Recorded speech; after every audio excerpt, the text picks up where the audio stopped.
Hello everyone. आज की video में हम देखते हैं हिंदू माइनॉरिटी और गार्जियनशिप एक्ट 1956। देखिए, हिंदू जो एक्ट है उसके अंदर छोटे छोटे कुछ एक्ट्स दिए गए हैं, जिसके अंदर सेकंड नंबर पे हिंदू मैरिज एक्ट कंप्लीट करने के बाद सेकंड नंबर पे हम ये हिंदू माइनॉरिटी और गार्जियनशिप एक्ट है वो कंप्लीट करेंगे। देखिए, हिंदू मैरिज एक्ट है वो 1955 का है। बाकी ये जो तीनों एक्ट्स हैं 1956 के हैं, तो इसका ये ध्यान रख लेना, ये 55 में आया था मैरिज एक्ट और 56 में बाकी के सारे कौन से, हिंदू माइनॉरिटी 1956 में आया, हिंदू सक्सेशन एक्ट 1956 में आया और अडॉप्शन और मेंटेनेंस भी 1956 में आया। तो बाकी सबका 56 है और हिंदू मैरिज एक्ट का 55 है। तो ये ईयर आपको ध्यान रखनी है। अब देखिए, हिंदू माइनॉरिटी और गार्जियनशिप एक्ट जो है वो कॉम्प्लीमेंट्री है गार्जियन एंड वार्ड्स एक्ट के 1890। तो ये चीज आपको ध्यान रखनी है कि कॉम्प्लीमेंट्री काम करेगा गार्जियन और वार्ड्स एक्ट के, जो कि 1890 के अंदर आया था। मतलब जैसे कि हिंदू है तो एज टाइटल क्या देखता है कि हिंदू पे ही अप्लाई होगा, पर जो गार्जियन और वार्ड्स एक्ट है वो बाकी सब पे भी अप्लाई होता है, जैसे मुस्लिम वगैरह सब पे वो अप्लाई होगा। अब देखिए, पूरा एक्ट ये पढ़ने से पहले दो टर्म्स है, एक है कस्टडी और एक है गार्जियनशिप। तो ये टर्म्स बहुत बार यूज होंगी, इसलिए हम इन दोनों के बीच का मीनिंग और डिफरेंस आराम से समझ लेते हैं ताकि आगे दिक्कत ना हो। सबसे पहले कस्टडी क्या होती है। देखिए, कस्टडी के अंदर ये स्पेसिफिकली एक मैट्रिमोनियल रिलीफ है, जिसके अंदर कोर्ट क्या करता है, पर्टिकुलर हस्बैंड या फिर वाइफ किसी को भी कुछ टाइम के लिए कस्टडी देता है। मतलब स्पेसिफिक पीरियड के लिए उस बच्चे की कस्टडी उनको दे देता है। देखिए, फॉर एग्जांपल समझिए, अगर हस्बैंड है और वाइफ है, इन दोनों के बीच में मान लीजिए डिवोर्स का केस है वो चल रहा है। तो अब डिवोर्स के केस के अंदर कोर्ट क्या करेगी, कस्टडी ग्रांट कर देगी वाइफ को। तो मदर के पास कस्टडी चली गई। फिर क्या होता है, थोड़े टाइम बाद में हस्बैंड को भी वो ग्रांट कर सकते हैं कस्टडी। तो ये एक स्पेसिफिक पीरियड के लिए दी जाती है बाय द कोर्ट। अब गार्जियनशिप देखिए, गार्जियनशिप का मतलब होता है कि जो गार्जियनशिप ऑलरेडी एग्जिस्ट करती है, मतलब जो पहले से एग्जिस्ट करती है, जैसे कि हमारे मम्मी पापा जब हम पैदा होते हैं तब से वो हमारे गार्जियन है। तो हमेशा पहले से ही एग्जिस्ट करती है, उसके लिए अलग से कोई स्पेसिफिक टाइम के लिए कुछ अलॉट नहीं करना है। तो ये दोनों टर्म्स आपको अच्छे से डिफरेंस वाइज समझ में आ गई होगी। अब देखिए, सबसे पहला प्रियम्बल के अंदर लिखा हुआ है अमेंड एंड कोडिफाई, याद रखना है। देखिए, एमसीक्यू आते हैं तो वो कहीं से भी पूछ लिए जाते हैं। तो प्रियम्बल से एक्ट नंबर कौन सा है, एसेंट डेट कब मिली, तो ये सारे एमसीक्यू में पूछे जाते हैं, तो ये आपको ध्यान रखना है। तो सबसे पहले amend and Codify, act number है ये 32 याद रखना है, और 1956 का। एसेंट जो इसको मिली थी वो 25 अगस्त 1956 को मिली थी। तो ये तीनों ही चीजें इंपॉर्टेंट है जो आपको याद रखनी है। आगे देखिए, लेक्स डोमिसाइल है ये, मतलब कि लॉ ऑफ डोमिसाइल है, जो यहाँ पर रह रहे हैं उन्हीं पे अप्लाई होगा, बाहर के लोगों पे अप्लाई नहीं होगा। अब देखिए सेक्शन 1। अब सेक्शन देखिए, जो मैंने आपको ये बताया था कि आप एक से लेकर चार, अगर हिंदू मैरिज एक्ट आपने पढ़ा होगा तो एक से लेकर चार जो सेक्शन थे वो आपको सोगा नाम से याद रखने थे। अब आप वहां याद करते तो आगे के तीनों एक्ट के भी आपको वो सेक्शन याद हो जाते। कहने का मतलब ये कि बिल्कुल सिमिलर है, जो सेक्शन नंबर हमने एक से लेके चार हिंदू मैरिज एक्ट में पढ़ा वो के वो सेम टू सेम इधर दिए गए हैं, और बाकी दोनों एक्ट जो हम आगे की वीडियोस में कवर करेंगे उसमें भी वही सेक्शन दिए गए। तो एक से लेके चार, चारों ही एक्ट्स में बिल्कुल सिमिलर है। अब देखिए, फिर भी फटाफट हम रिवाइज कर लेते हैं। सबसे पहले आता है सेक्शन 1, जिसमें शोर्ट टाइटल और एक्सटेंड है, जो ये बोलता है कि ये पूरे इंडिया पे अप्लाई होगा, ठीक है, और सारे हिंदूज पे अप्लाई होगा जो डोमिसाइल है इंडिया में, मतलब जो इंडिया के अंदर रह रहे हैं, और हु आर आउटसाइड इंडिया का मतलब है कि वो है तो हिंदू और रहते भी यहाँ है, पर मान लीजिए वो कभी बाहर चले गए, मान लीजिए वो चले गए फॉरेन, और फॉरेन जाकर अगर वो माइनॉरिटी या गार्जियनशिप करते हैं तो फिर उन पे वहां भी ये अप्लाई हो जाएगा। तो इसका मतलब है आउटसाइड इंडिया, मतलब अगर वो यहाँ से इंडिया से बाहर जाते हैं तब भी उन पे ये एक्ट अप्लाई होगा, और जो इंडिया में रहते हैं उन पे ये एक्ट अप्लाई होगा। अब देखिए, डोमिसाइल ऑफ ओरिजिन से रिलेटेड दो केस लॉज है। पहला है सीबीआई वर्सेस राम नारायण, जो 1955 के अंदर आया था, और दूसरा है सोंदू गोपाल वर्सेस सोंदू राजनी, जो 2013 के अंदर आ गया था। तो डोमिसाइल से रिलेटेड अगर आपको केस लो पूछे तो आपको ये दोनों केस लो मेंशन करने हैं। अब देखिए, सीबीआई वाले केस में ये बोला गया था, अगर कोई पर्सन है वो क्या करता है, दूसरे प्लेस पे जाता है पर उसका कोई इंटेंशन नहीं है वहां सेटल डाउन होने का, तो वो डोमिसाइल ही माना जाएगा। मतलब कि मान लीजिए मैं इंडिया में रह रही हूँ पर मैं बाहर जाती हूँ कुछ काम के लिए, जो कि मान लीजिए घूमने के पर्पज से या फिर कुछ टाइम के लिए कोई बिजनेस समझने के पर्पज से जाती हूँ, तो इसका मतलब ये नहीं है, मेरा इंटेंशन ये नहीं है कि मैं वहां पे जाके सेटल डाउन हो जाऊं, मैं मेरा काम फिनिश करके वापस आ जाऊंगी। तो डोमिसाइल का मतलब है वो इस केस के अंदर ओरिजिन किया गया था। उसके बाद में देखिए असेंशियल जो है डोमिसाइल के वो होते हैं फैक्टम रेजिडेंस और इंटेंशन टू रिसाइड, मतलब कि आपका इंटेंशन भी होना चाहिए। आपका इंटेंशन मान लीजिए सिर्फ वहां पर बिजनेस देख के आना है कि कैसे बिजनेस कंडक्ट कराया जाता है, आप अपने काम से जा रहे हैं, आपका कोई इंटेंशन नहीं है वहां रिसाइड होने का, वहां सेटल डाउन होने का, तो सबसे पहले आपको वो इंटेंशन देखा जाएगा और आप वहां के रेजिडेंस हैं या नहीं है, ले रहे हैं कि नहीं है, ये चीजें देखी जाएगी। तो इंटेंशन देखना ही इंपॉर्टेंट है, ये दोनों चीजें जो होगी वो डोमिसाइल के लिए इंपॉर्टेंट होगी। अगला सेक्शन देखिए, सेक्शन नंबर 2 जो बोलता है act to be supplement to the act 1890। तो सेक्शन 2 जो है वो क्या है, सप्लीमेंट्री। देखिए ये वाला सेक्शन है, ये एक्स्ट्रा दिया गया है, बाकी सब एक्ट्स में से ये एक्स्ट्रा है, जो ये बोलता है कि जो ये वाला एक्ट है वो वार्ड्स एक्ट जो अभी हमने ऊपर बताया कि wards act guardian and wards act 1890 जो है उसके सप्लीमेंट्री काम करेगा। तो in addition to the guardian and wards act 1890, ये याद रखना है, और सेक्शन 2 के अंदर ये दिया गया है। अब अगला सेक्शन देखिए, सेक्शन नंबर 3, जिसके अंदर बोला गया है कि एप्लीकेशन ऑफ दिस एक्ट, मतलब ये एक्ट है वो किस पे अप्लाई होगा, तो ये सारे हिंदूज पे अप्लाई होगा। और ये क्या हो गया, जो हिंदू है सिर्फ उन पे अप्लाई होगा, और किन पे पर कुछ सारे हिंदू पे भी अप्लाई नहीं होता, जिसका हमने पहले वाली वीडियोस में पढ़ा है कि जैसे कुछ कैटेगरीज है, 4-5 कैटेगरीज है जिसके अंदर वो हिंदूज पे भी अप्लाई नहीं होता, जैसे कि अगर कोई कस्टम चला रहा है या फिर वो एससी कैटेगरी से बिलोंग करता है, तो ऐसे कुछ कंडीशंस है जो हम पढ़ेंगे, उस पे भी अप्लाई नहीं होता। तो तो हिंदू माइनॉरिटी और गार्जियनशिप एक्ट है, तो सबसे पहली बात हिंदूज पे ही अप्लाई होगा, ये चीज ध्यान रखनी है। और दूसरे पे कब अप्लाई होगा, नोट देखिए, it does not apply to the Hindu, that is also apply to the other. Other कौन है, जैसे बुद्धि, जैन, सिख है, तो इन पे भी अप्लाई होता है। और सारे हिंदूज पे अप्लाई नहीं होता, कहने का मतलब जैसे कि एससी कैटेगरीज है जो कि कॉन्स्टिट्यूशन के अंदर दी गई है, तो उनको भी एग्जाम्प्ट करा गया है हिंदू से। अब देखिए, जो एक वन क्लोज है उसके अंदर दिया गया है हिंदू बाई रिलीजन कौन है, तो वीरा शिवा है, लिंगायत है, आर्य समाज है, ब्रह्मा समाज है, प्रार्थना समाज है। ये सारे जो समाज है वो हिंदू जो कल्चर है, हिंदू जो क्या कहते हैं उनको, हिंदू जो हमारी सब रीति रिवाज है वो फॉलो करते हैं। तो ये सारे जो लोग हैं, ये सारे जो समाज है, ये हमारे सारे एलिमेंट्स को फॉलो करते हैं, तो ये लोग हिंदू है। ठीक है, ये सारे हिंदू के अंदर आएंगे, बाय रिलीजन हिंदू।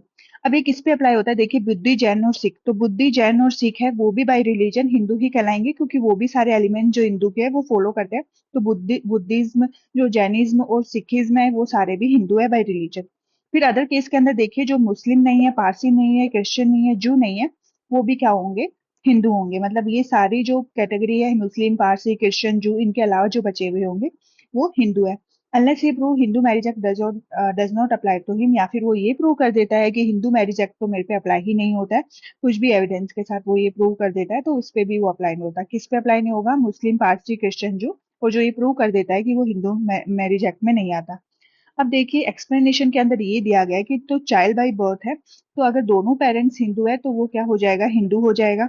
अगर चाइल्ड में से दोनों का एक पेरेंट्स, मान लीजिए ये वाइफ है और ये हस्बैंड है, तो इन दोनों में से एक जो है वो हिंदू है, तो बच्चा है उनका, उसका ये देखा जाएगा कि वो ब्रॉटअप कैसे हुआ है, मतलब उसकी अपब्रिंगिंग कैसी हुई है।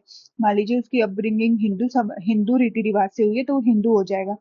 फिर आता है कन्वर्जन या फिर रिकन्वर्जन हिंदू से, तो अगर कन्वर्ट होके वो हिंदू बन रहा है या फिर रिकन्वर्ट होके, कन्वर्ट मतलब मान लीजिए पहले वो हिंदू था फिर वो मुस्लिम बना, तो कन्वर्ट हो गया हिंदू से मुस्लिम। फिर वो क्या हुआ, थोड़े टाइम बाद मुस्लिम से वापस हिंदू बन गया, तो वो रिकन्वर्ट होता है। तो रिकन्वर्ट होकर हिंदू बन गया या फिर कन्वर्ट होकर हिंदू बन गया, तो भी इसमें आएगा। बहुत इंपॉर्टेंट केस है जो हमने पहले की लेक्चर में भी कवर करा था, पेरूमल वर्सेस कुन्नस्वामी। जब भी कौन हिंदू है ये क्वेश्चन आता है तो आपको ये केस लो मेंशन करना ही है। उसका नाम है पेरूमल वर्सेस कुन्नस्वामी, जिसके अंदर ये बोला गया है कि कन्वर्जन के लिए हमें दो चीजें देखनी है, सबसे पहले इंटेंशन क्या होगा और दूसरा कंडक्ट क्या है। तो इंटेंशन और कंडक्ट ये दोनों चीजें देखी जाएगी, और acceptance by the community, community है वो आपको एज ए हिंदू एक्सेप्ट भी करनी चाहिए। अब उसके बाद में जो 3 सेक्शन है उसका क्लोज टू देखिए, हिंदू मैरिज एक्ट किस पे अप्लाई नहीं होता, तो जो शेड्यूल्ड ट्राइब्स है जो कि हमारे इंडियन कॉन्स्टिट्यूशन के 366 टू क्लोज 25 के अंदर दी गई है, उन पे जो है हिंदू मैरिज एक्ट अप्लाई नहीं होता, वो गवर्न होती है कस्टम एंड यूजेस से। और अगर सेंट्रल गवर्नमेंट है वो अदरवाइज डायरेक्ट कर दे तो वो बात अलग है, बाकी एससी जो शेड्यूल्ड ट्राइब्स है उन पे अप्लाई नहीं होता हिंदू मैरिज एक्ट। 2A के अंदर दिया गया है कि जो भी इस एक्ट के अंदर कवर होता है shall not apply to the renoncants of the UT of the Pondicherry. तो एक चीज ये भी ध्यान रखनी है, ये जो नया क्लोज ऐड हुआ है जो इंसर्ट हुआ था एक्ट नंबर 26 1968 में, तो ये एक्ट है, सॉरी ये जो सब क्लोज है ये ऐड हुआ था, इंसर्ट हुआ था, तो ये डेट याद रखनी है 1960 में, जिसके अंदर ये बोला गया है कि रिनोकेंट्स है जो यूटी के और पौंडीचेरी उन पे भी ये जो एक्ट है वो अप्लाई नहीं होगा। अब उसके बाद में देखिए 3 क्लोज है, उसके अंदर हिंदू दिया गया है, तो हिंदू नॉट बाय रिलीजन और any person home this act apply वो हिंदू है। तो देखिए हिंदू की जो डेफिनेशन है वो हमारे हिंदू मैरिज एक्ट में बहुत अच्छे से कवर कर ली थी। अभी भी बेसिक बेसिक जो है नोट्स वाइज मैंने आपको बता दी गई है। अगर आपको और डिटेल में पढ़ना है तो आप वो वीडियोस हिंदू मैरिज एक्ट वाली देख सकते हैं। अब आगे का सेक्शन देखिए, सेक्शन नंबर 4, जिसके अंदर दी गई है डेफिनेशन। डेफिनेशन क्लोज में सबसे पहले डेफिनेशन आती है माइनर की। माइनर का मतलब होता है ए क्लोज के अंदर माइनर दिया गया है, तो माइनर का मतलब है जो जिसने 18 साल कंप्लीट नहीं की है वो माइनर है। बी क्लोज के अंदर हमें दिया गया है गार्जियन। अब देखिए गार्जियन कौन होते हैं, तो गार्जियन का मतलब होता है जो हमें हमारे मम्मी पापा है जो ऑलरेडी एग्जिस्ट कर रहे हैं, जो हमारी केयर कर रहे हैं, हमारा ध्यान रख रहे हैं, वो गार्जियन है। तो डेफिनेशन के अंदर ये आएगा कि जो पर्सन है जिसकी केयर कर रहा है, पर्सन बॉडी पर्सन की है जो कि माइनर है, प्रॉपर्टी है जो कि माइनर है, बोथ पर्सन एंड प्रॉपर्टी। देखिए इसके अंदर एक चीज समझिए, जो गार्जियनशिप होती है वो एक तो होती है बच्चे की बॉडी की, ठीक है, और एक होती है बच्चे की प्रॉपर्टी की। तो ये दोनों अलग अलग गार्जियनशिप होती है। मान लीजिए अगर कोई बच्चा है तो उसके उसके सिर्फ क्या होगा कि कोई बच्चा है तो उसकी सिर्फ बॉडी जो होगी वो जो एज ए पर्सन होगा उसकी गार्जियनशिप अलग हो सकती है। अगर मान लीजिए कोई बच्चा है वो अभी 18 साल से कम है तो उसकी प्रॉपर्टी का गार्जियन है वो अलग हो सकता है। ठीक है। अब देखिए ये जो चीज है हिंदू, देखो ये जो चीज है हिंदू, इसके अंदर हिंदू माइनॉरिटी और गार्जियनशिप, इसके अंदर कौन कौन सी वो चीजें हैं जो कि इंक्लूड होती है। तो सबसे पहला जो नेचुरल गार्जियन है वो इंक्लूड होगा। टेस्टामेंट्री गार्जियन मतलब बाई विल जो गार्जियन बनता है वो इंक्लूड होगा। जो गार्जियन कोर्ट अपॉइंट करती है वो इंक्लूड होगा। और जो पर्सन एम्पावर कर रहा है such as by any enactment related to the court of wards, तो ये दोनों ही है, वो कोर्ट अपॉइंट करेगी। और टेस्टामेंट्री है वो बाई विल अपॉइंट होगा। और नेचुरल गार्जियन जो हमारे नेचुरली बाय बर्थ मिलते हैं वो नेचुरल गार्जियन हो गए। तो देखिए गार्जियन इंपॉर्टेंट क्लोज है, ये डेफिनेशन का बहुत बार पूछ लिया भी जाता है और इसके अंदर क्या इंक्लूड होता है क्या नहीं ये भी आपको ध्यान रखना है। तो सबसे पहले पर्सन है, उसकी बॉडी का माइंड, उसकी बॉडी का होता है गार्जियन, फिर उसकी प्रॉपर्टी का होता है गार्जियन, और दोनों का भी हो सकता है, पर्सन एंड द प्रॉपर्टी। अब देखिए सब सी क्लोज के अंदर दिया गया है नेचुरल गार्जियन। नेचुरल गार्जियन का मतलब होता है जो गार्जियन हमारे सेक्शन 6 के अंदर मेंशन है वो नेचुरल गार्जियन है। तो आगे की जो हमारे सेक्शन नंबर था उसमें हम नेचुरल गार्जियन पढ़ेंगे। अब देखिए सेक्शन 5 है वो बात करता है over riding effect of this act. तो ओवर राइडिंग इफेक्ट के अंदर ये बोला गया है कि कोई भी टैक्स या फिर कोई भी रूल या फिर कोई इंटरप्रिटेशन है जो हिंदू लॉ की या फिर कोई कस्टम या फिर यूजेस की या फिर कोई कस्टम या यूजेस की, अगर वो देखिए before commencement of this act अगर वो आई है और वो इसके इनकंसिस्टेंट है तो वो सीज हो जाएगी। तो ये चीज आपको ध्यान रखनी है कि कोई भी प्रोविजन है, कोई भी इंटरप्रिटेशन है, कोई भी टैक्स और रूल है, अगर वो हिंदू मैरिज एक्ट के आने से पहले से था और वो इसके जो एक्ट के जो प्रोविजंस है उनको लेकर कोई भी उसमें कॉन्ट्राडिक्शन है तो वो सीज हो जाएगा, इन इफेक्ट हो जाएगा उसका।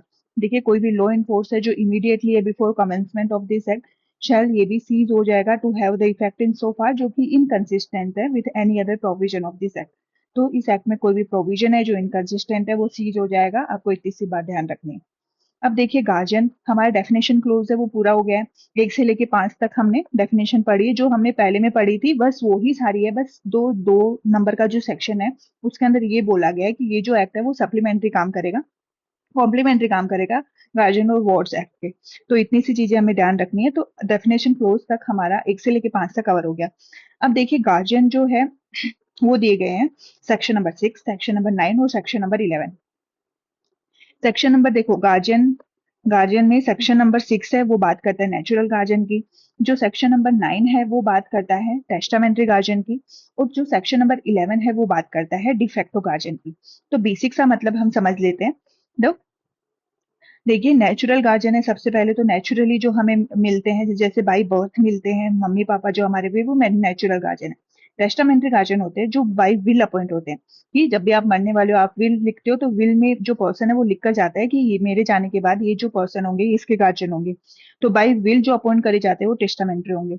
और सेक्शन जो 11 है उसके अंदर आएंगे डिफेक्टो गार्जियन। डिफेक्टो गार्जियन का मतलब जिनको देखरेख के लिए दिया गया है, बस उनका कोई भी पावर्स और कुछ भी नहीं होता, बस उनको कि आप इनकी देखभाल करेंगे, तो वो डिफेक्टो गार्जियन जो खाली केयर वगैरह करते हैं, उनकी कोई पावर्स वगैरह नहीं होती। अब देखिए सेक्शन नंबर 6 के अंदर नेचुरल गार्जियन क्या होते हैं। देखिए सबसे पहले तो आपको इसको सेक्शन नंबर ध्यान रखना है। सेक्शन 6 के अंदर नेचुरल गार्जियन दिए गए, सेक्शन नंबर बहुत बार पूछ लिया जाता है एमसीक्यू के अंदर। अब उसके अंदर देखिए जो माइनर पर्सन है as well as a property, तो दोनों के ही जो नेचुरल गार्जियन हो सकते हैं, माइनर पर्सन अगर है उसका भी और प्रॉपर्टी का, ये दोनों के मिलाकर भी। ठीक है, तो 3 लोग हो गए, माइनर के पर्सन या फिर प्रॉपर्टी या फिर दोनों को मिला के भी। तो अब देखिए इसके अंदर एक एक्सेप्शन है जो कि है undivided interest in the joint family of the property. Undivided interest अगर है तो वो यहाँ पर अप्लाई नहीं होता, उसको यहाँ पे एग्जाम किया गया है। अब देखिए सबसे पहले नेचुरल गार्जियन हम देखेंगे, बहुत इंपॉर्टेंट है, ध्यान से सुनना क्योंकि ये एमसीक्यू में बहुत बार पूछ लिया जाता है। तो सबसे पहले अगर बॉय है या फिर अनमैरिड गर्ल है तो उसके फर्स्ट जो गार्जियन होंगे वो होंगे फादर, और सेकंड जो गार्जियन होंगी वो होंगी मदर। तो अगर आपके पास क्वेश्चन आता है कि वो who is natural guardian of a boy या फिर अनमैरिड गर्ल, तो आपको बताना है कि फादर है वो गार्जियन है। अब कस्टडी अगर देनी है और जो बच्चा है वो 5 साल से कम है तो जो गार्जियन होगा वो मदर होगा। देखिए गार्जियन और देखो कस्टडी और गार्जियनशिप में क्या डिफरेंस है, अभी हमने ऊपर देखा था। तो कस्टडी देनी है और वो बच्चा, तो कस्टडी क्या होती है, स्पेसिफिक टाइम के लिए होती है। अगर ये कस्टडी देनी है और वो बच्चा है वो 5 साल से कम है तो वो अपनी मम्मी के पास रहेगा, तो यहाँ पर जो नेचुरल गार्जियन होंगी वो मम्मी होंगी, मदर होगी। अब उसके बाद में देखिए अगर इलिजिटिमेट बॉय है या फिर अनमैरिड गर्ल है, ठीक है, इलिजिटिमेट है बॉय और फिर अनमैरिड गर्ल है, तो उस केस में जो फर्स्ट गार्जियन होगी वो मदर होगी और सेकंड जो गार्जियन होगा वो फादर होगा। और मैरिड गर्ल जो है अगर लड़की की शादी हो जाती है तो उसका नेचुरल गार्जियन है जो हस्बैंड होगा। ठीक है, तो हमने यहाँ पर 3 चीजें पढ़ी। पहला, अगर बॉय या फिर गर्ल है तो नेचुरल जो गार्जियन होगा फर्स्ट फादर होगा, उसके बाद मदर होगी। सेकंड में अगर इलिजिटिमेट बच्चा है तो पहले मदर होगी फिर फादर होगा। और मैरिड गर्ल है तो फिर सबसे पहले जो उसका नेचुरल गार्जियन होगा वो उसका हस्बैंड होगा। अब देखिए डिस्क्वालिफिकेशन कैसे होगा गार्जियनशिप का, अगर सीज टू बी हिंदू, अगर वो हिंदू से हटकर कोई और रिलीजन अडॉप्ट कर लिया है, ठीक है, तो वो हट जाएगा। या फिर रिनाउंस कर दिया word by becoming the hermit या एसेटिक, मतलब कि ये होगा साधु महात्मा बन जाता है, दुनियादारी छोड़ के चला जाता है, तो इन 2 केस के अंदर ये डिस्क्वालीफाई हो जाएगा एज ए गार्जियन। मतलब अगर वो हिंदू से कन्वर्ट होकर कोई और रिलीजन में चला जाता है या फिर वो कोई साधु महात्मा बन जाता है, कहीं पर चला जाता है दूर पहाड़ियों में साधना करने के लिए, तो इस केस में नेचुरल गार्जियन से डिस्क्वालिफिकेशन उनका हो जाएगा। अब देखिए जो मदर और फादर है उसके अंदर स्टेप मदर और स्टेप फादर है वो इंक्लूड नहीं होंगे, ये चीज आपको ध्यान रखनी है, ये एक्सप्लेनेशन के अंदर दी गई है। तो मदर और फादर में स्टेप मदर और स्टेप फादर इंक्लूड नहीं होंगे, क्योंकि ये जो चीजें हैं ये नेचुरल गार्जियन की है। तो हमने पूरा जो नेचुरल गार्जियन है सेक्शन नंबर 6 वो कवर कर लिया। जो चीजें हमने पढ़ी एक क्लोज के अंदर वो सारी ही यहाँ दी गई है। ये डायरेक्ट का जो है लैंग्वेज है। देखिए हमने पढ़ा था कि जो बॉय है अनमैरिड गर्ल है तो उसके फर्स्ट गार्जियन फादर होंगे, सेकंड गार्जियन मदर होगी। ठीक है, फिर इलिजिटिमेट बच्चा है या इलिजिटिमेट अनमैरिड गर्ल है तो जो मदर फर्स्ट जो गार्जियन होगा वो मदर होगी और सेकंड गार्जियन फादर होगा। और मैरिड गर्ल है तो फिर हस्बैंड होगा नेचुरल गार्जियन। फिर हमने वो पढ़ा था कि अगर डिस्क्वालिफिकेशन कैसे हो जाएगा, तो अगर वो सीज टू बी हिंदू हो जाएगा, मतलब कि वो हिंदू नहीं रहा, या फिर वो रिनाउंस हो जाएगा, वो सब कुछ छोड़ छाड़ के चला गया। तो फिर हमने एक्सप्लेनेशन देखा जिसके अंदर हमने ये पढ़ा कि फादर और मदर के अंदर स्टेप फादर और स्टेप मदर है वो इंक्लूड नहीं होंगे। अब देखिए ये पूरा सेक्शन 6 अच्छे से कवर करने के बाद हम पढ़ते हैं natural guardian of the adopted son. अगर अडोप्टेड सन है तो उसका नेचुरल गार्जियन कौन होगा। तो अगर नेचुरल गार्जियन है अडोप्टेड सन का जो कि माइनर है on adoption to the adoptive father after दिन, तो अगर देखिए अडोप्शन के अंदर जो गार्जियन होगा जो सबसे पहला फादर होगा उसके बाद में मदर होगा। मतलब जो नेचुरल गार्जियन के अंदर जो बॉय और गर्ल की गार्जियनशिप चलती थी सेम वैसी है, तो सबसे पहला गार्जियन है वो मदर होगा, सेकंड नंबर पे मदर होगी, फादर होगी फिर मदर होगी। अब देखिए नेचुरल गार्जियन है अगर अडोप्टेड सन है जो कि माइनर है, या फिर नेचुरल गार्जियन ऑन अडोप्शन है, तो फर्स्ट जो है वो गार्जियन होगा फादर और सेकंड है वो होगी मदर। इसका केस एक दिया गया है गीता हरिशन वर्सेज आरबीआई। तो अगर गार्जियनशिप को लेकर केस लो आपको लिखना है तो आप ये गीता हरिशन वर्सेज आरबीआई का केस लिख सकते हैं। अब देखिए powers of the natural guardian क्या है। सबसे पहला सेक्शन नंबर भी इंपॉर्टेंट है, पूछ लिया पूछ लिया जाता है कि जो नेचुरल गार्जियन है उसकी पावर कौन से सेक्शन के अंदर दी गई है। ठीक है, अब क्या क्या पावर्स है नेचुरल गार्जियन की देखिए। सबसे पहले, to do all the acts which are necessary and reasonable and proper, proper किसके लिए, for the benefit of the minor और रियलाइजेशन ऑफ प्रोटेक्शन और the benefit of the minor as state. तो आपको वो सारे काम करने हैं जो कि उसके लिए इम्पोर्टेंट है, जो माइनर की बेनिफिट के लिए इम्पोर्टेंट है, वो काम आपको करने हैं। और उसकी प्रोटेक्शन के लिए, उसकी बेनिफिट के लिए, या फिर उसके पास कोई ई स्टेट है उसकी प्रोटेक्शन वगैरह के लिए भी आपको सारे नेसेसरी काम करने हैं। तो सबसे पहले जाहिर सी बात है, अगर आप गार्जियन है तो आपको उसके बेनिफिट की सारी चीजें हैं जो आपको करनी होगी। But can be bind the minor by the personal covenant. Personal covenant का मतलब होता है कि अगर मतलब आप उसको कोई पर्सनल वचन वगैरह से आप नहीं बांध सकते हैं उसको, कि अगर जैसे कि कोई पहले के जमाने में क्या होता था कि दादा वगैरह कुछ वचन देकर चले जाते थे, तो उनका वो कर्ज उतारने के लिए, वो वचन निभाने के लिए पीढ़ी पे पीढ़ी दर पीढ़ी चला जाता था। तो पहले के इस कॉन्सेप्ट से ये लाइन उठाई गई है, जो बोलते हैं कि माइनर को कोई भी, आप किसी भी कन्वेनेंट, कोई भी वचन से आप उसको बांध नहीं सकते हो, बाइंड नहीं कर सकते आपकी, तो तुमको ये करना ही होगा, तो आप ये गलत है यहाँ पर। अब उसके बाद में देखिए, क्लोज टू के अंदर लिखा गया है नेचुरल गार्जियन है वो without court permission. Natural guardian है वो शुड नॉट विदाउट कोर्ट, बिना कोर्ट की परमिशन के वो क्या क्या नहीं कर सकता है वो देखिए। तो सबसे पहले वो मोर्गेज नहीं कर सकता, चार्ज नहीं कर सकता, सेल नहीं कर सकता, गिफ्ट नहीं कर सकता, एक्सचेंज नहीं कर सकता any part of the immovable property of the minor. तो ये जो चीज है, अब देखिए आपको आज ये चीज पता लग गई है, तो ऐसा नहीं है आप घर पे जाके अपनी मम्मी पापा को बोलो। तो आपके मम्मी पापा, आपको ऐसे ध्यान रखना है कि आपके मम्मी पापा आपसे रिलेटेड, आपकी प्रॉपर्टी से रिलेटेड कुछ भी मोर्गेज नहीं कर सकते। ठीक है, कुछ भी चार्ज नहीं कर सकते, सेल नहीं कर सकते बिना आपकी परमिशन के, कोई गिफ्ट नहीं कर सकते या एक्सचेंज नहीं कर सकते।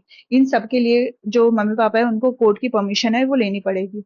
अब देखिए, अगर वो लीज करे तो 5 साल से एक्सीडिंग अगर कोई लीज है, 5 साल के ऊपर की है, या फिर कोई भी टर्म है जो 1 साल से ज्यादा है बियॉन्ड द डेट जिसके अंदर जो माइनर है वो अटेंड कर लेता है मेजोरिटी।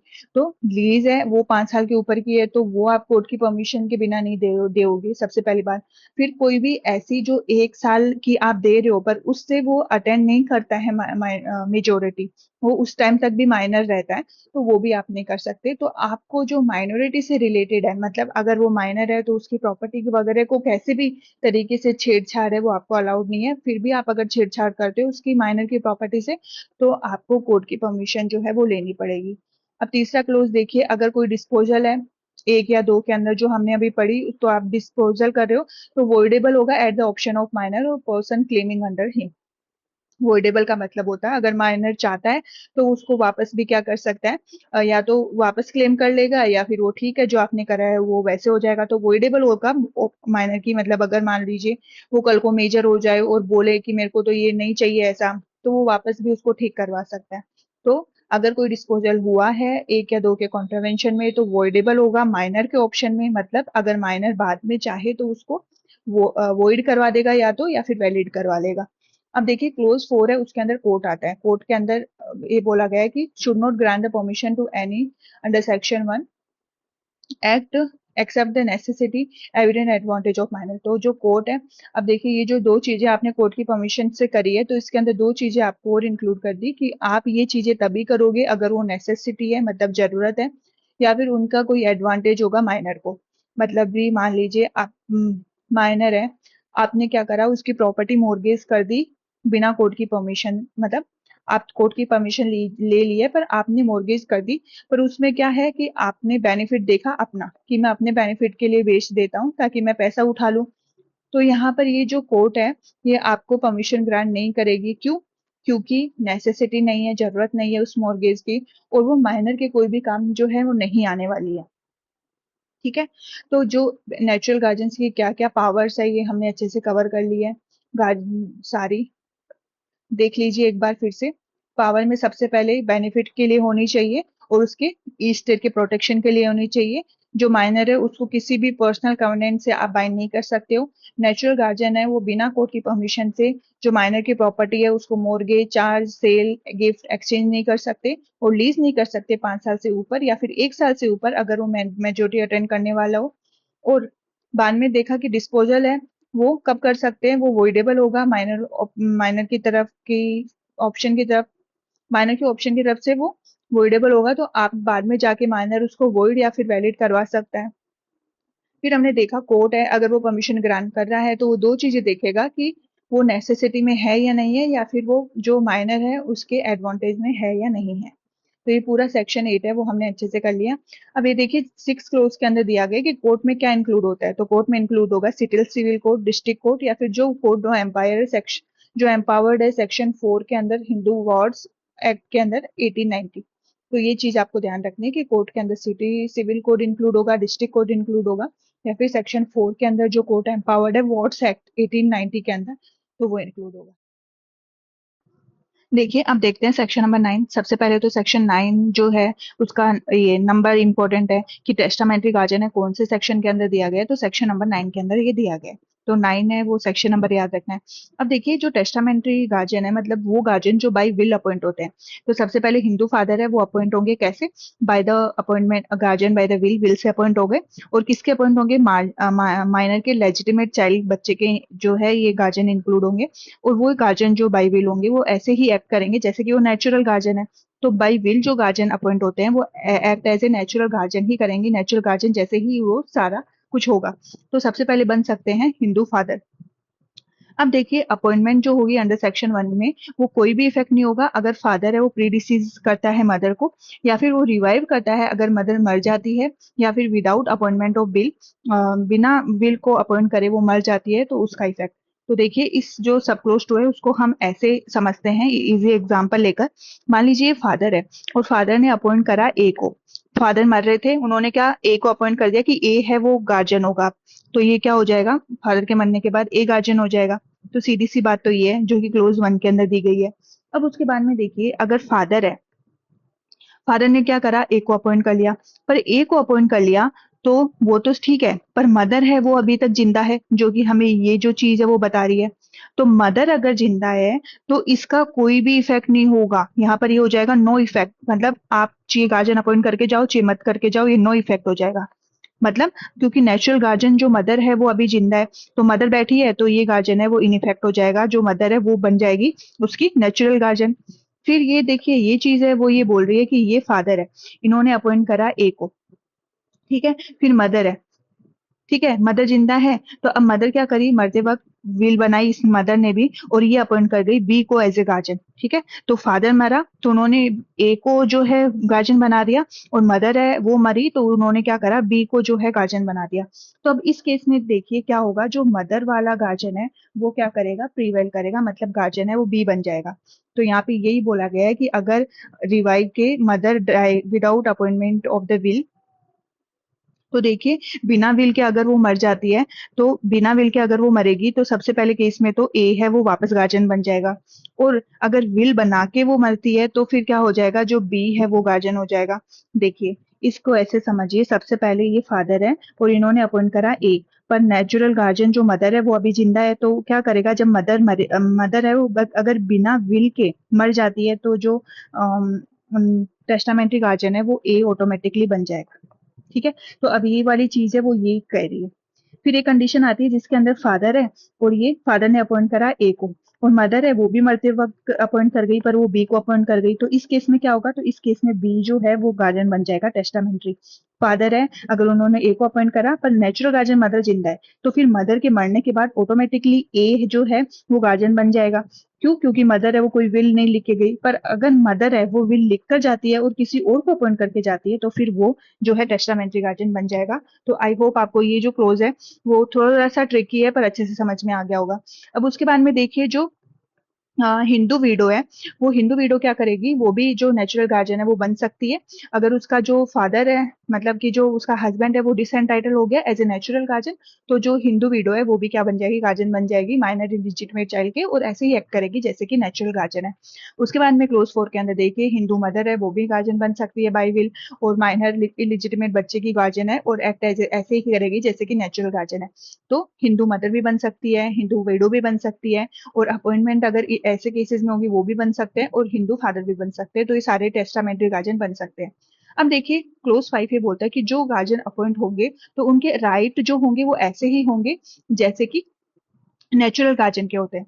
तो अगर जो गार्जियन है, so appointed has a right to act as a minor's guardian after the death of minor's father or mother, तो उनके जो सारे जो राइट्स होंगे वो ऐसे ही होंगे जैसे कि नेचुरल गार्जियन के हैं, and subject to the restriction under this act. तो रेस्ट्रिक्शन अगर कोई दिया गया है वो बात अलग है, पर बाकी वो जो टेस्टामेंट्री गार्जियन है वो ऐसे ही एक्ट करेगा जैसे कि वो नेचुरल गार्जियन है। उसके बाद में क्लोज 6 है, वो देखिए राइट ऑफ गार्जियन जो अपॉइंट करे जाते हैं बाय विल, तो अगर जो माइनर गर्ल है, तो अगर मान लीजिए उसकी शादी हो गई, वो मैरिड हो गई, तो उसके जो ये वाले राइट है वो सारे सीज हो जाएंगे। क्यों? क्योंकि मैरिड जो गर्ल है उसका जो गार्जियन होगा वो हस्बैंड होगा, तो वो यहाँ से सारी जो है सीज हो जाएगी उसकी, और उसका जो नया गार्जियन होगा वो हस्बैंड बन जाएगा। अब उसके बाद में देखिए पूरा सेक्शन 9 अच्छे से कवर करने के बाद अब हम देखते हैं सेक्शन नंबर 10, जिसके अंदर ये बोला गया है कि incapacity of minor to act as a guardian of the property. देखिए जो सेक्शन 10 है उसके अंदर आपको ये ध्यान रखना है कि जो माइनर है वो गार्जियन तो हो सकता है, पर वो जो प्रॉपर्टी है माइनर की उसका गार्जियन नहीं हो सकता। अब देखिए माइनर है वो कैसे गार्जियन हो सकता है, तो देखिए इसको ऐसे समझिए। फॉर एग्जाम्पल मान लीजिए एक लड़का है जो कि 17 साल का है, 14 ईयर्स, ठीक है, और वो उसकी शादी हो जाती है, और वैसे तो जो बाल विवाह है वो अलाउड नहीं है, फिर भी बाई फॉर एग्जाम्पल हम समझ रहे हैं कि 17 साल का है, तो उसकी शादी हो जाती है और जो गर्ल है वो 15 ईयर्स की है। अब देखिए माइनर है, ये भी माइनर है, ठीक है, क्योंकि इसकी एज 18 से ऊपर नहीं हुई है, और ये भी माइनर है। तो अब क्या होगा, ये जो होगा हस्बैंड है तो ये इसका क्या है, गार्जियन है। तो अब ये गार्जियन है पर ये खुद माइनर है, तो अब ये इसका गार्जियन हो सकता है। तो ऐसा ही ये केस है जहां पर गार्जियन है माइनर है, वो माइनर का गार्जियन हो सकता है, ठीक है, क्योंकि ये भी 18 से कम है, ये भी 18 से कम है। तो इस केस में जो हस्बैंड होगा वो इसका वाइफ का क्या हो जाएगा, गार्जियन हो जाएगा। पर यहाँ पर ये जो है इसकी प्रॉपर्टी का गार्जियन नहीं हो सकता। मतलब अब मान लीजिए जो इसकी वाइफ है 15 साल की, इसके पास में 2-3 प्रॉपर्टी है, तो उस प्रॉपर्टी का गार्जियन है वो ये नहीं हो सकता, क्योंकि ये खुद भी अभी माइनर है, पर ये इसका गार्जियन हो सकता है। अब देखिए सेक्शन नंबर 11 जो है, 11 के अंदर डी फैक्टो गार्जियन दे रखा है। देखिए डी फैक्टो गार्जियन वो होते हैं जो देख रेख करते हैं, नॉर्मली जो देख रेख करते हैं बच्चे को संभालते हैं उनको डी फैक्टो गार्जियन कहते हैं, पर वो उनके पास पावर नहीं होती किसी भी तरह की। तो सबसे पहले आपको सेक्शन नंबर याद रखना है, 11 सेक्शन के अंदर डी फैक्टो गार्जियन पूछ लिया जाता है। उसके बाद में जो देख रेख करते हैं सिंपल बच्चे के बेनिफिट के लिए, वो होता है डी फैक्टो गार्जियन, पर वो कुछ भी पावर्स उसको नहीं होती। मतलब ना तो वो डिस्पोज ऑफ कर सकता है उसकी प्रॉपर्टी से, या फिर डील कर सकता है उसकी प्रॉपर्टी से, मतलब उसकी प्रॉपर्टी को लेकर उसकी कोई भी राइट नहीं है, वो सिर्फ बेसिक उसकी बेनिफिट के देखरेख के लिए रखा जाता है। अब उसके बाद में देखिए सेक्शन नंबर 12, सेक्शन नंबर 12 है वो ये कहता है कि जो हमारा माइनर है उसके अगर अनडिवाइडेड इंटरेस्ट के लिए उसको अलग से कोई माइनर है वो नहीं होगा, ठीक है। अगर कोई अनडिवाइडेड इंटरेस्ट है हिंदू जॉइंट फैमिली का, तो उसके लिए अलग से माइनर कोई नहीं बनाया जाएगा। अब देखिए जो माइनर है अनडिवाइडेड फैमिली अनडिवाइडेड इंटरेस्ट है उसका कोई जॉइंट हिंदू फैमिली में, और वो जो प्रॉपर्टी है वो मैनेजमेंट है adult member of the family, मतलब कि अडल्ट मेंबर है वो उसकी देखरेख कर रहा है, तो इस केस में उसको अलग से जो है माइनर माइनर को अलग से जो अनडिवाइडेड इंटरेस्ट के लिए नहीं रखा जाएगा। तो guardian shall not be appointed for such undivided interest, तो उस अनडिवाइडेड इंटरेस्ट के लिए उसको जो है अलग से नहीं बनाया जाएगा गार्जियन। अब देखिए हाई कोर्ट है वो अपॉइंट कर सकती है guardian in respect of the such interest, अगर हाई कोर्ट चाहे तो वो गार्जियन अपॉइंट कर सकती है। बाकी बेसिकली अगर अडल्ट मेंबर कुछ प्रॉपर्टी को संभाल रहा है तो वहाँ माइनर की जो है जरूरत नहीं है। अब उसके बाद में देखिए जो सेक्शन 13 है उसके अंदर देखिए अपॉइंटमेंट जो जो सेक्शन 13 है वो बेसिकली बात करती है पैरामाउंट कंसिडरेशन की, जिसका मतलब होता है कि आप वही करेंगे जो बच्चे के लिए सबसे ज्यादा इंपॉर्टेंट है, बच्चे के बेनिफिट के लिए इंपॉर्टेंट है। तो ये पूरा क्लोज बात करता है बच्चे के बेनिफिट के लिए, मतलब बच्चे के लिए बेनिफिट के लिए ही चीजें होनी चाहिए, अदरवाइज नहीं होनी चाहिए। तो इन अपॉइंटमेंट और declaration of any person, guardian जो होगा हिंदू माइनर का, Hindu minor by a court, welfare जो होगा माइनर का वो पैरामाउंट कंसिडरेशन, पैरामाउंट का कंसिडरेशन का मतलब है सबसे इंपॉर्टेंट होगा वो, मतलब बच्चे का वेलफेयर इज पैरामाउंट कंसिडरेशन। ये लाइन लिखनी है आपको, अच्छी लाइन है। तो इसमें सबसे इंपॉर्टेंट पैरामाउंट कंसिडरेशन का मतलब वेलफेयर सबसे इंपॉर्टेंट जो होगा वही करा जाएगा। अब देखिए पर्सन है shouldn't be entitled to guardianship by the virtue of the provision of this act और अदर लॉ, और if the court opinion that his और her guardianship will not be for the welfare of the child, तो court है ये सारी चीजें देखेगा कि गार्जियनशिप में क्या ठीक है उसके लिए, क्या नहीं है, उसका वेलफेयर है या नहीं है। तो सेक्शन 13 बस इतनी सी बात करता है कि बच्चे के बेनिफिट के लिए जो चीजें होंगी, उसके लिए जो सबसे इंपॉर्टेंट चीजें होंगी, जो उसके वेलफेयर के लिए सबसे इंपॉर्टेंट चीजें होंगी, वही कंसिडर करी जाएंगी। तो आज की वीडियो में हमने 1 से लेके 13 तक पूरा अच्छे से जो एक्ट है वो रिवाइज कर लिया है। छोटा सा एक्ट है ये, 13 सेक्शन ही खाली इसके अंदर है। तो इन सेक्शन को बहुत अच्छे से हमने अच्छे से कवर कर लिया। फिर भी आपको कोई डाउट है तो आप पूछ लीजिएगा। अच्छी